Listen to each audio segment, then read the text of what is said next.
祝大家节日新年，万事如意，喜无新树，年年有余，灵蛇现瑞，好运连连。新年好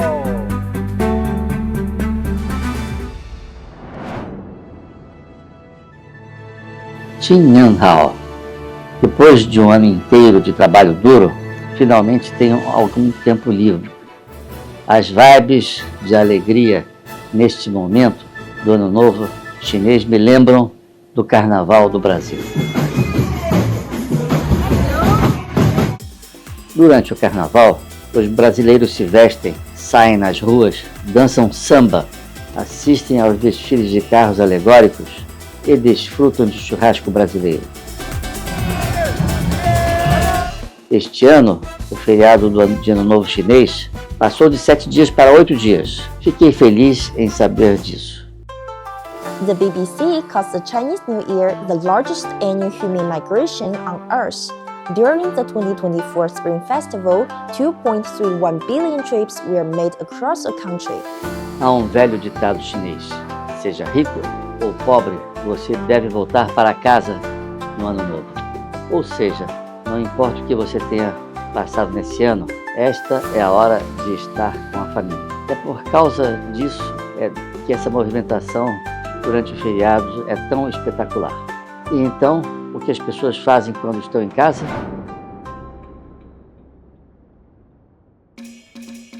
New Year's Eve dinner is a family gathering held on Lunar New Year's Eve in China and some other Asian countries.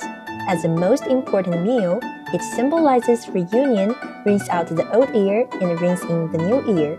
Before the dinner, Chinese people clean their homes, stock up on festive goods, and decorate their houses. But this food is upside down. So why is that?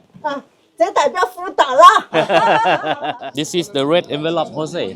How much money you put inside? Chinese people favor auspicious numbers. For example, numbers like 6, 8, and 9. What truly matters is not the amount, but the blessings and goodwill it carries. This for you. No. I'm not, Why? I'm not a child anymore. You're not a child anymore. No.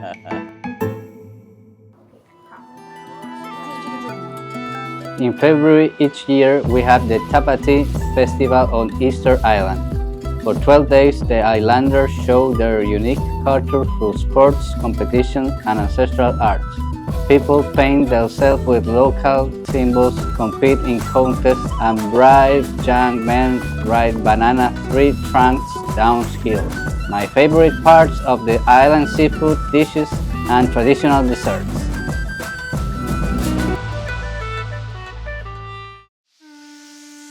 Just like Chinese New Year, the Songkran in Thailand is also listed as the cultural heritage in Thailand. Starting from 13 to 15 of April, it will be the Thai traditional New Year, also the day of the elderly and the family day. So people will start the day by making merits, by going to the temple and offering food to the Buddhist monk and splash some water to the Buddha image. And after that, they will go back to their home and they will splash some water to the elderly in their household. So in these 3 days, if you go to Thailand, you will be enjoying the biggest water festival in the world. As a newcomer, I've recently learned some Chinese New Year traditions. For example, wearing new clothes symbolizes a fresh start, and red is essential to breed good fortune. On New Year's Eve, families eat dinner together while watching the Spring Festival Gala. I also heard that on the second day of the New Year, people welcome the God of Wealth. How fascinating that China has a deity dedicated to money, which is especially popular among young people.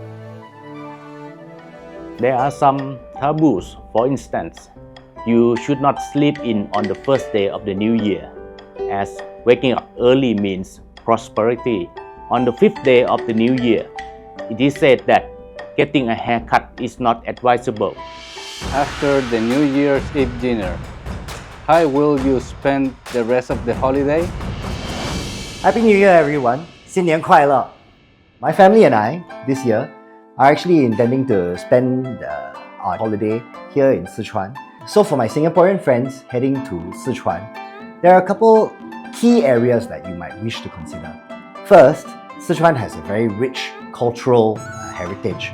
Starting in Chengdu itself, the Wuhou has a very spectacular temple festival that we experienced last year. And also, if you want to take a look at the Shu culture, Sanxingdui has an excellent museum that you can also take a look at. In terms of the natural scenery, Sichuan's natural scenery is world-class and can be seen from mountains like Qingshen Shan and Emeishan, as well as places like Jiuzhaigou. Of course, any trip to Sichuan also has to include its greatest cultural ambassadors, the pandas. In this respect, I'd recommend a trip to Dujiangyan Panda Base, which houses our newest returnee from Singapore, Le. Singapore, of course, also has a lot to offer from a cultural standpoint. Singapore has a rich multicultural heritage. Architecture is a blend of colonial heritage, as well as the many races that have made Singapore their home. Just like Chengdu prides itself on being a park city, Singapore is a garden city, and our garden city can be seen throughout our architecture. There's a lot of space for people to interact with nature in Singapore.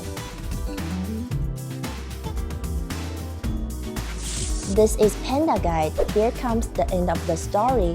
Follow us together to experience more Chinese New Year fun.